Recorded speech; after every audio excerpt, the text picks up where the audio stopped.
आज हमने जो डिस्कशन करनी है वो हमने करनी है अपर्चर कैसे चेंज होता है और उसके इफेक्ट्स किस तरह के आते हैं। हाई शटर स्पीड के ऊपर काम करना होता है। अच्छा, बहुत सारे मौक़ों के ऊपर ना हमें ऑटो फोकस नहीं करना होता। जैसे स्टैटिक सब्जेक्ट है हमारा, ग्लास स्टैटिक है, प्रोडक्ट है, उसकी डिटेल बढ़नी शुरू हो जाएगी, उसकी डेप्थ बढ़नी शुरू हो जाएगी, उसकी फोकसिंग रेंज बढ़नी शुरू हो जाएगी। हम एक्शन फ्रीज़ करना चाह रहे हैं। उस एक्शन को फ्रीज़ करने के लिए हम क्या करेंगे, हम 125 शटर स्पीड करेंगे, यानी एक स्टॉप ऊपर जाएंगे। तो 8 से हम उसका अपर्चर जो है एक स्टॉप डाउन कर लेंगे, वो 8 से 5.6 हो जाएगा।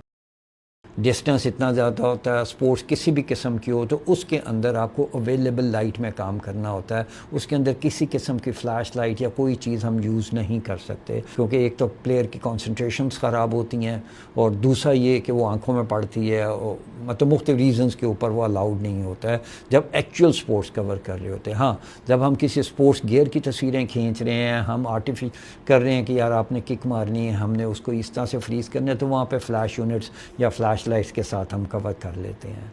फ्लैश लाइट का भी ये होता है कि उसमें एक मोड होता है लाइट के अंदर जिसको हम HSS बोलते हैं, हाई स्पीड सिंक्रोनाइजेशन।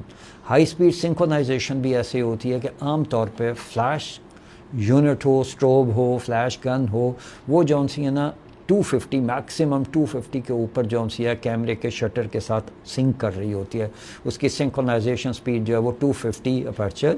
लाइट के डिस्टेंस के हिसाब से हम शटर स्पीड 250 शटर स्पीड, और लाइट के डिस्टेंस के हिसाब से और लाइट की पावर के हिसाब से कि कितने वॉट सेकंड की लाइट है, कितनी पावर की लाइट है, उसके हिसाब से हम उसको जो है ना सिंक कर रहे होते हैं। हम अपर्चर उस हिसाब से रख रहे होते हैं। अनटिल अनलेस हमारा डिस्टेंस चेंज नहीं होता तो हमारी जो शटर स्पीड है वो 250 सिंक्रोनाइजेशन है। अब वो फिक्स है इसके ऊपर, लेकिन अगर हम लाइट को उसके नज़दीक ले जाएंगे, उसकी इंटेंसिटी ज़्यादा हो जाएगी, तो हम उसका अपर्चर 5.6 से 8 कर देंगे। हम और ज़्यादा नज़दीक जाएंगे, हम 8 से 11 कर देंगे। यानी उसको कंट्रोल, फ्लैश गन को कंट्रोल करने के लिए, क्योंकि लाइट सोर्स दो होते हैं, एक कांस्टेंट लाइट होती है जो मतवातर चल रही होती है, डे लाइट होती है जो मतवातर एक ही इंटेंसिटी से आ रही होती है, और एक फ्लैश यूनिट होता है जो इसने एक स्पार्क ऑफ अ सेकंड के अंदर जिसने चलना और बंद हो जाना है। इनके अंदर तो वही फार्मूला चलेगा जो डे लाइट के अंदर चलता है, लेकिन जब फ्लैश के ऊपर आप काम कर रहे होंगे तो फ्लैश के अंदर आपने शटर स्पीड उसकी जो ऑटोमेटिकली कैमरास की सिंक्रोनाइजेशन स्पीड होती है फ्लैश के साथ, वो 250 के ऊपर होती है। अब बाकी कंट्रोल उसको डिस्टेंस कम या ज़्यादा होने की वजह से वो हम अपर्चर के ज़रिए कंट्रोल करते हैं। लेकिन अगर हम उसको HSS मोड के ऊपर लेके जाते हैं तो उसका फार्मूला भी ये है कि सपोज़ अगर 250 फ्लैशिंग स्पीड के ऊपर हमारा 8 अपर्चर आ रहा है, कि हमारी फ्लैश इतनी स्ट्रॉन्ग है कि 8-10 फुट के ऊपर वो हमें इतना दे रहा है कि हम 8 अपर्चर पे 250 पे सिंक कर सकते हैं, लेकिन हम चाहते हैं कि हमें 8 अपर्चर नहीं, हमें 11 अपर्चर चाहिए। तो वहाँ पे जैसे ही हम 11 अपर्चर करेंगे, उसको फ्लैश को, कैमरे को हम HSS मोड पे ले जाएंगे, तो हमें 250 के बजाय उसको 125 करना पड़ेगा, यानी नीचे आएंगे एक स्टॉप। उसी तरह अगर हम 11 के बजाय 16 करना चाहते हैं तो 16 की जगह 125 की बजाय हम 60 के ऊपर ले आएंगे, तो वो सिंक हो जाएगी। लेकिन उसमें नुकसान ये होगा कि वो ब्लर उसका आना शुरू हो जाएगा, को मूवमेंट आनी शुरू हो जाएगी। तो इसलिए हम बजाय नीचे लाने के हम उसको ये करेंगे कि हम शटर स्पीड को 250 की बजाय 500 पे ले जाएंगे और अपर्चर को 8 की बजाय 5.6 पे ले आएंगे। इसी तरह हम शटर स्पीड को 500 पे लेके जाएंगे तो उसको 5.6 से हम 4 पे ले जाएंगे। तो ये इन्वर्स इनकी आपस में रिलेशनशिप होता है दोनों सूरतों के अंदर। आज हम प्रैक्टिकली जो करके दिखाएंगे, आज हमारा काम ये है कि हमने आपको बताना है कि लो शटर स्पीड के ऊपर करें तो क्या होगा, हाई शटर स्पीड के ऊपर किस तरह का इफेक्ट आएगा एक ही चीज़ का। तो हम प्रैक्टिकल शुरू करते हैं। अच्छा, बहुत सारे मौक़ों के ऊपर ना हमें ऑटो फोकस नहीं करना होता। जैसे स्टैटिक सब्जेक्ट है हमारा, ग्लास स्टैटिक है, तो हम चाहेंगे कि हम इसको मैनुअल फोकस कर लें, क्योंकि फोकस पॉइंट हमारा हिलना नहीं है, हमने जो करना है इसके अंदर ही करना है। कोशिश ये करनी है कि हमने ग्लास का भी जो है ना इसका मिडल वे को फोकस में करें। तो हम कोई पेंसिल, इवन अपनी उंगली रख के ना इसको ये कर सकते हैं कि ये फोकस पॉइंट हमारा ये इस सेंटर में है। अब इसको हमने इसका मोड जो है ना AF से MF पे कर देना है, यानी ऑटो फोकस से हमने इसको मैनुअल फोकस कर देना है। अब हमारा कुछ हिल भी रहा है तो वो जो है ना वो किसी भी तरह से इसको डिस्टर्ब नहीं करेगा।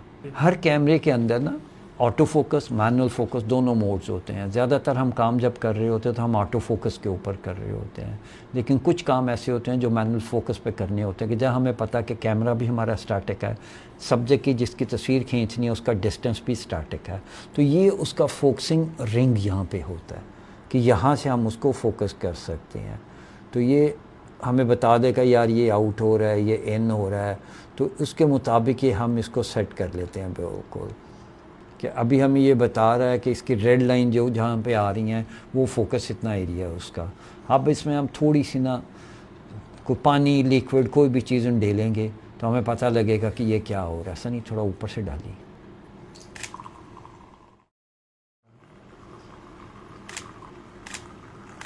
ये हमारे शॉट्स आ गए जिसके अंदर हम इसको डेलने का कर रहे हैं। इस वक्त हमने स्पीड इसकी जो हमारा कॉम्बिनेशन है वो इस वक्त हमारा शटर स्पीड जौन सी है वो 400 है, एफ स्टॉप इसका 5.6 है, लेकिन इसका ISO जौन सा है वो 5000 के ऊपर इस वक्त फिक्स किया हुआ है हमने। अब यहाँ तक जो है ना हमें ये बिल्कुल सही लग रहा है कि ये बिल्कुल सही हो रहा है और इसको हम बिल्कुल सही कर सकते हैं। इसमें नॉर्मली ये होता है कि कोक का अपना कलर बहुत काला होता है, लेकिन आप जितनी भी तस्वीरों में देखेंगे मतलब वो प्रैक्टिकली इस तरह हो रहा होता है कि जितना भी हम देखते हैं वो लाइट कलर की होती है, या तो एक्स्ट्रा लाइट पीछे से मारी जाती है। दूसरा तरीका ये होता है कि इसके अंदर पानी मिक्स कर लिया जाता है ताकि उसकी इंटेंसिटी थोड़ी कम हो जाए और वो डाइल्यूटेड करके तो फिर उसको हम तस्वीर खींचते हैं। 1 2 3।